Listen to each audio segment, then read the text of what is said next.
என்ன ஜெகதீப் தன்கர் பேசுறதெல்லாம் பார்த்தீங்கன்னா ஏப்பா சுப்ரீம் கோர்ட்டையே மிரட்டுற மாதிரி பேசுகிறாங்க அவங்க.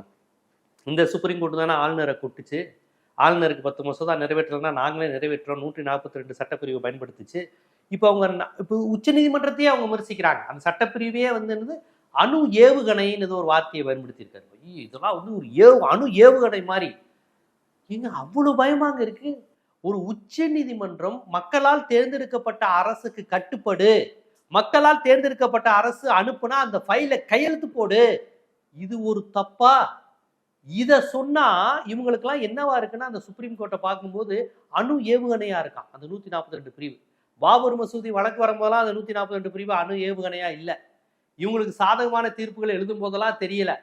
சுப்ரீம் கோர்ட் ஜனநாயகத்துக்கு சார்பா, மாநில அரசுக்கு சார்பா, இந்திய அரசியலமைப்பு சட்டப்பிரிவுக்கு சார்பாக ஒரு தீர்ப்பை வழங்கியவுடன் அவர்கள் பயன்படுத்துகிற வார்த்தை இந்த சட்டப்பிரிவே எங்களுக்கு ஆட்டம் பாம்பு, அணு ஏவுகணை, அணுகுண்டு மாதிரி இருக்குங்கிற ஒரு வார்த்தையை பயன்படுத்துறாரு.